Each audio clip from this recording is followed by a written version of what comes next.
wife in Tennessee, I decided to come down and see my folks by myself. And I came down last night, and it was torrential rainfall coming down here. It was awful. Hated the trip, but there's a little girl. She's still nicely wrapped. Everything's nice and tucked in, and I don't think I'm going to have a whole lot of problem with water getting in and messing up all the work I've been doing. So anyway, a little bit later I'll get at it. It's still coming down a little bit, but I'll tell you, it's for the most part, it's all out of here. Hopefully, as the day goes on, I'll be able to get out here and get some work done. I have the captain's table with me. Going to get that up there and kind of do a dry fit and see how that's going to fit. And anyway, looking forward to it. The other reason I came down is that I'm going to take this home with me. I brought my Honda down, and I can get it in my Honda. As you've seen in one of the previous episodes of this, my kayak is going to go home with me, and I'm going to get to use it up in Vermont, get out on some of the ponds and get some fishing done. So anyway, sailing is wonderful, but there are other things in life besides the working and sailing, and you know, that's one of the things I think I'm going to enjoy now that my brother gave that to me. So anyway, we'll catch up with you a little bit later when all this rain kind of comes to an end. I'm going to go in and grab some breakfast.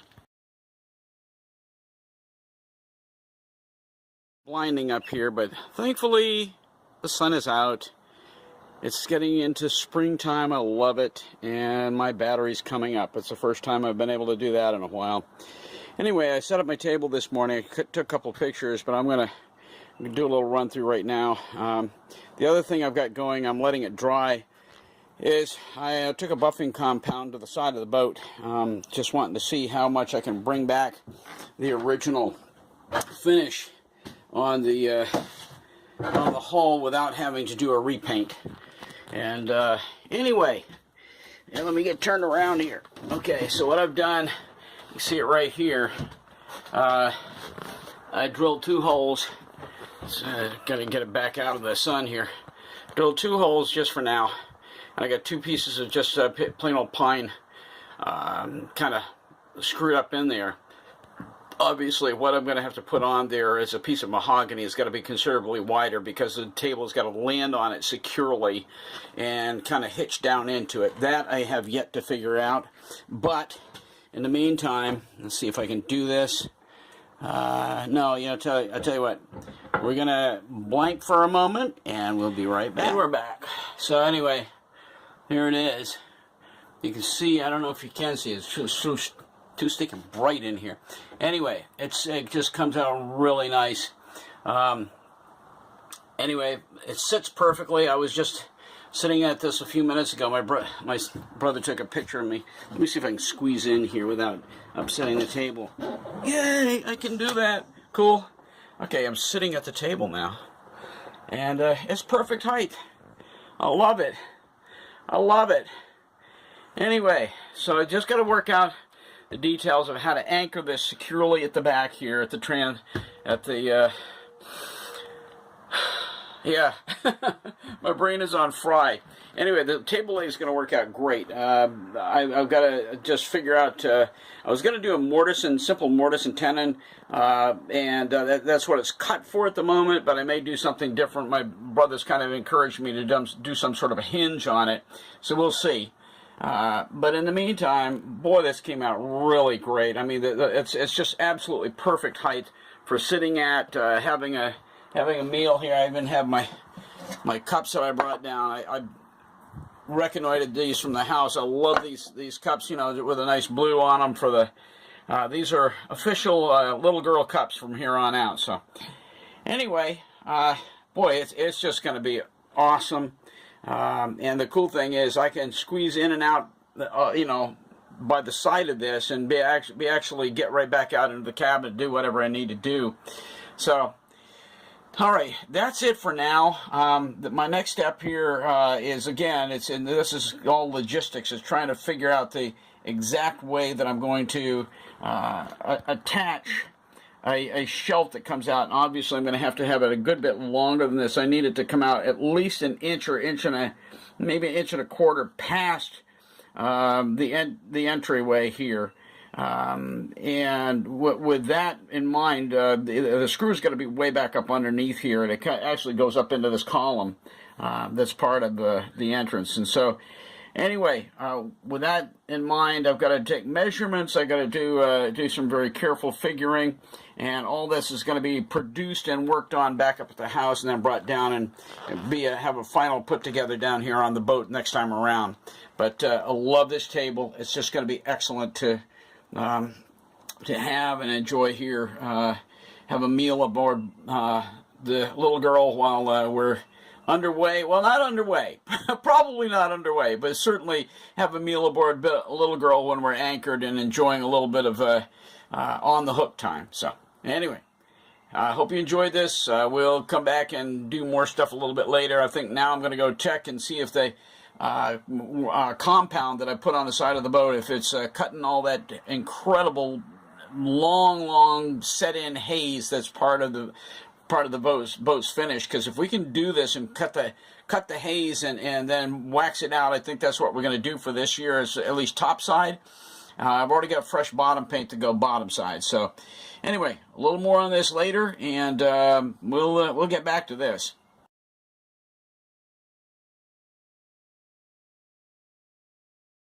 I got this boat. My brother's been saying, you know, he said that coat is in better shape than you think it is.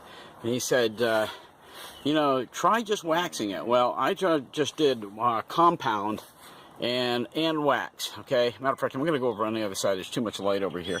But anyway, let me just show you something. Anyway, this is the difference between.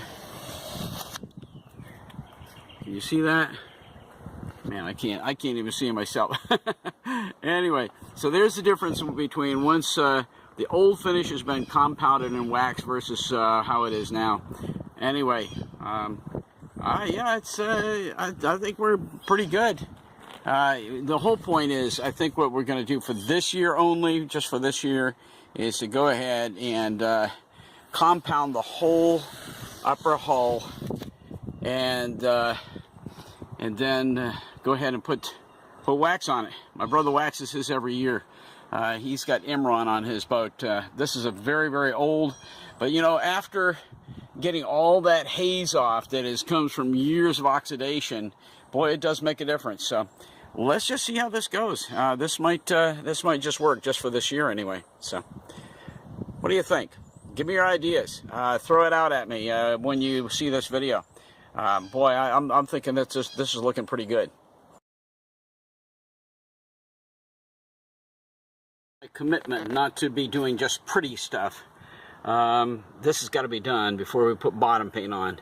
This is the bottom front edge of the rudder that had a whole chunk missing out of it. I don't know when or where it happened. It was an old wound, and I completely rebuilt this a long time ago in a previous video.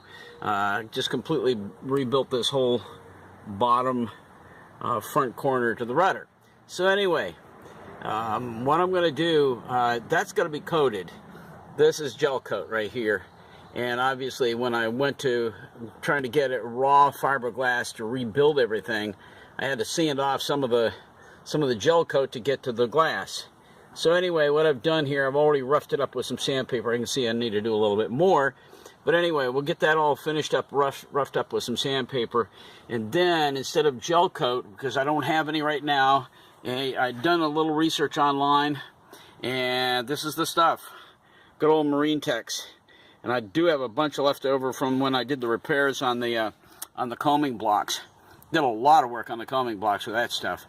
Anyway, so I think I'm going to mix up a batch of Marine Tex and give this a good thorough coating, nice and heavy, kind of goopy, doesn't matter. The point is, once it's on there and it gets set, and I sand it in and get it blended in with the gel coat, and you'll just kind of smooth everything up, it'll all look great and ready to be bottom painted.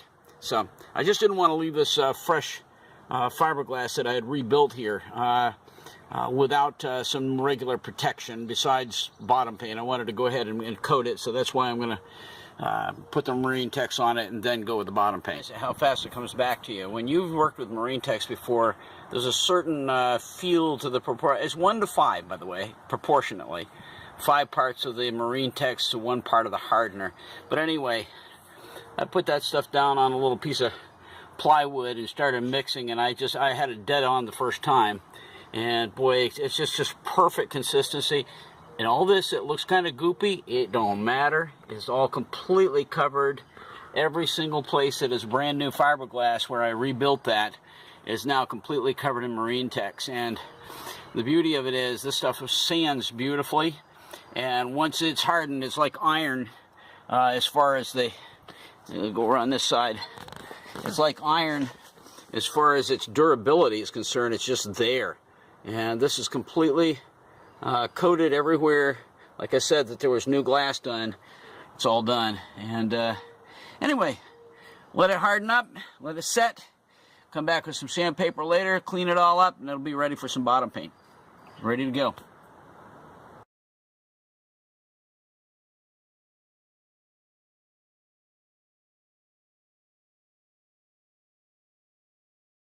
Well, I'm finally getting to this. I've got my hold down strap. Actually, it's a hold over strap.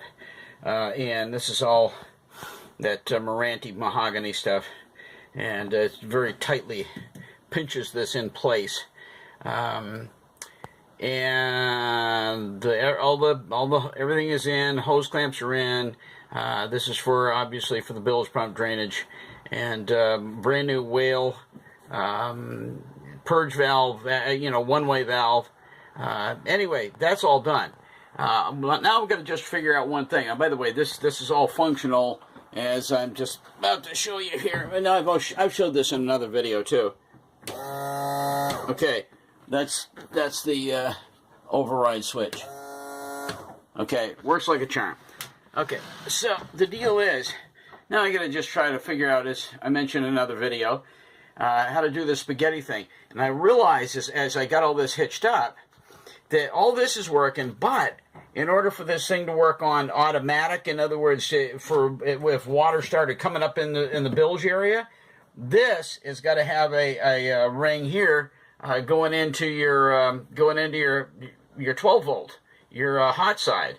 So I got another piece of equipment to purchase. I don't have one of those on hand. Anyway, one thing after the other, but I really need to set up some sort of circuit board to where everything is branching out from the single source instead of everything being down with a wing nut. And I just took this off the mast end of my boom downstairs. It's a double swivel, okay? So in other words, it can swivel side to side like that, or it also, in the end of the boom, the mast end of the boom, it was also on a pin, so they could swivel up and down like that, so it can go both ways, okay? And this was on the bottom side of it, okay? It took me forever, but I got the cotter pin out. Got some cobwebs in there. Okay, got the cotter pin out, pulled the pin out, so I got it free from the end of the boom. Again, the mast end of the boom. Just one problem. Okay, here I am out on my mast. Okay, and this is what I've got on the mast. I got a lock mechanism here that controls this from sliding up and down. That's as far down as it will go. Okay, and it slides all the way up to here. Well, here's the bottom of your slide input, and this has got a really expensive, from what I understand, graphite or whatever sail track on it. So, and by the way, my sail has brand new stainless steel slides, or whatever you call them, that go into this track, and it'll obviously work very nicely up and down the mast inside this track. Somebody told me, I guess the guy that owned the boatyard, that this was an expensive track. Whatever, I don't care. That's not the point. The point here is this. How does this fit into this? It doesn't. I have no idea how one lines up or corresponds with the other. This won't fit into it. It doesn't fit. it looks to me like they've given me the wrong boom. This looks like it has a more of a pintle and gudgeon type of affair, you know, on the, should have anyway, on the working side of the boom, or the side of the boom closest to the mast, like a pin that goes down in here. This is not it. This is not it. I took the base of the mast off, and when I did, this is the unit I was talking about earlier. Let me take it right out, and because I recognize by looking at this, the inside, what that's got on the inside of it is I don't know if you can even see it. Okay, see that inside? That looked like the same diameter as this.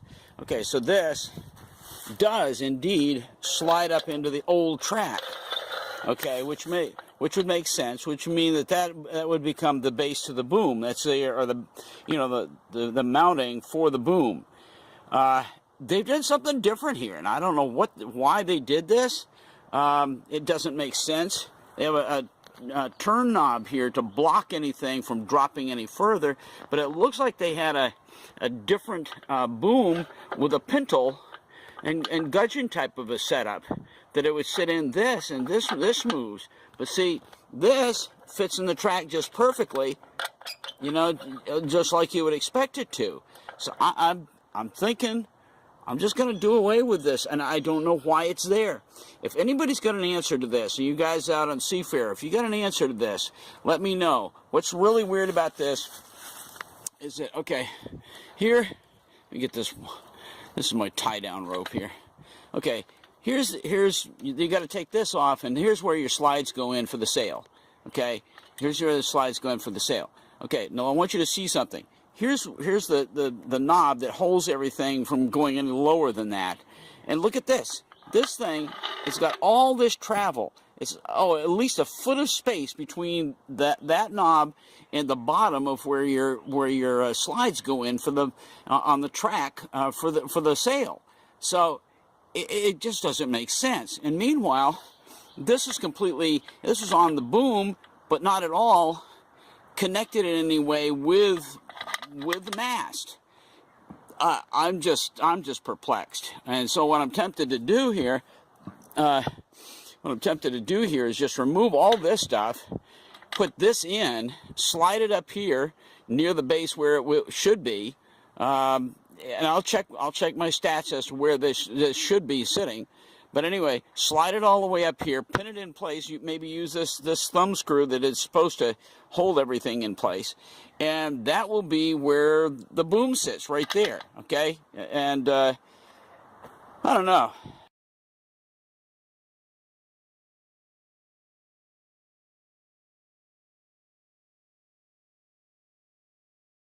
I had a thought earlier today that if I hinged the table at the bottom of the companionway, it could go down when not in use, and it would cover the battery area.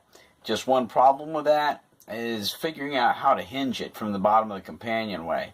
The companionway is built very solidly, but sadly, I don't think it's really up for being able to take a couple of hinges and taking the weight of that table. And not only that, but I'd have to find a way of securing the table so that it's not flapping back and forth. And I mean, it's all doable, but I'm just concerned that in doing this, I don't want to jeopardize the table, and I don't want to jeopardize the bottom of the companionway for, you know, how nice and solid it is right now. I don't want to go putting a whole bunch of screws in it. The couple of, maybe 3 that I would have to have for what's the little ledge to come out, that's not that big a deal. But anyway, just a thought. I came out here to the boat to have some thinking time, and there's not enough light in the aft cabin, you know, where the table is going to be to shoot it, so I came up forward here in the V-berth. So anyway, that's funny. You get all done with the day's work, and you walk away from it, and you got to thinking about it, and all of a sudden you say, I wonder if, and all of a sudden thoughts start coming to you, and this whole idea of hinging it, I like it. I think maybe tomorrow when I have some daylight, I'll try this out and see what we think. Anyway, And by the way, you know, I always welcome comments on restoring Little Girl, and if anybody's got a comment, please jump in there and leave a comment, give a thumbs up, whatever. So anyway, that's it for tonight. I'm going on in, spending some time with my mom and dad, so take care. Bye.